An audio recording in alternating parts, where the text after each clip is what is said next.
사건의 영장을 검찰이 막았다, 이 정도 수준이 아니고요. 일어났던 일이지 않습니까? 이들이 총체적으로 연합하고 해서 이 사건을 막아왔던 것입니다. 윤석열 정권 내내 거부권에 막혀 통과되지 못했던 3대 특검이 공포되며 드디어 윤석열 정권의 온갖 적폐들을 때려잡을 준비가 끝났습니다. 그런데 이 3대 특검도 특검이지만 사안의 중대성으로 치면 이들과 맞먹을 정도의 사건이 있으니 바로 세관 보약 수사 외압 의혹 사건입니다. 물론 이 세관 보약 사건 역시 진작에 국회가 상설특검을 올려놓은 상태이나 지난 내란 정국 동안 한덕수, 최상목 등이 뭉개며 특검 추천 요청을 하지 않았고 결국 이재명 대통령이 조만간 특검 추천 요청을 할 것으로 보입니다. 그런데 오늘 백혜룡 경정이 매불쇼 전화 인터뷰에서 폭로한 바에 따르면 지금까지 알려져 있던 세관 보약 사건은 빙산의 일각 수준이었던 것 같습니다. 충격적이게도 이 보약 수사 무마 의혹에 현 검찰총장, 당시 인천지검장 심우정은 물론 당시 송경우 서울중앙지검장, 이원석 검찰총장, 심지어는 한동훈 법무부 장관까지 엮여 있을지 모른다는 취지의 폭로를 한 것입니다. 일단은 확언하기 어렵지만 만약 수사 무마 의혹이 법무부 장관 수준까지 올라간다면 단순 상설특검만으로는 한참 부족하지 않을까 싶은데 관련해 오늘자 매부쇼에서 터진 백혜룡 경정의 충격 폭로 영상으로 보시고 오겠습니다. 방금 최고 앵커님께서 말씀하신 게 74km 밀수에 멈춰 있는데 300km 정도 되는 거고 1000만 명이 투약할 수 있는 그 정도의 유통되기 위해서 준비 작업까지 했었고요.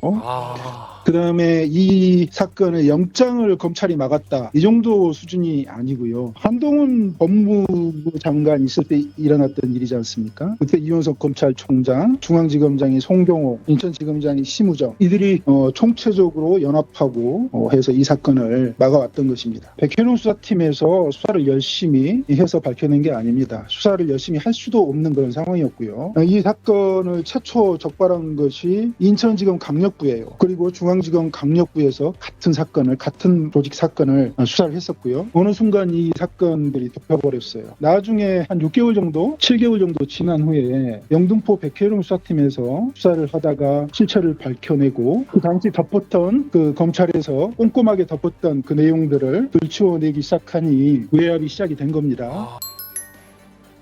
마침 매불쇼에서 오늘 백혜룡 경정을 부른 이유는 어제 언론에 보도된 대검발 합동수사팀 소식 때문입니다.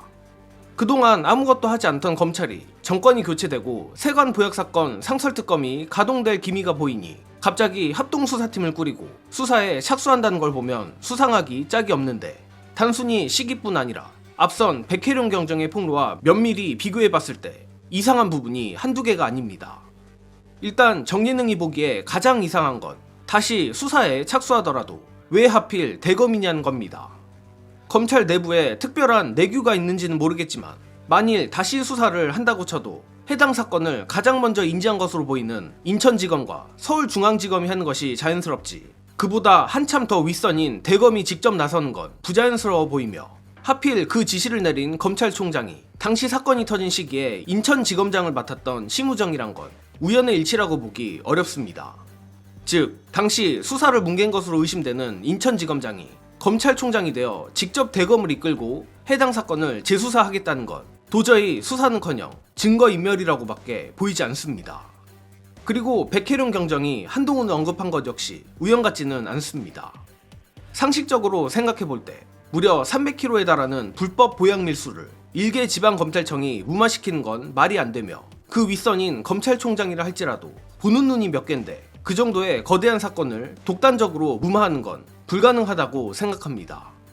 결국 이 정도로 큰 사건은 대통령실까지 직보가 됐을 가능성이 높고 그 정도의 사건이 묻혔다는 건 정권 차원에서 묻었다고 봐도 큰 무리가 아닌 듯한데 그렇기에 이 세관 보약 사건을 상설특검에만 맡길 수 있냐는 의문이 드는 것입니다. 따라서 이 부분은 민주당이 다시 한번 주도 면밀하게 살펴야 할 것 같습니다. 또한 내란 속의 윤석열 정권에서 소통령 노릇을 하며 그 누구보다 윤석열에게 충성했던 윤석열 아바타 한동훈이 지금이야 마치 반윤 흉내를 내지만 김건희 특검이든 이 세관 보약 사건 특검이든 이 한동훈의 실체를 제대로 밝혀내주길 바랍니다. 이번 소식은 여기서 마칩니다. 시청해주신 여러분 감사합니다.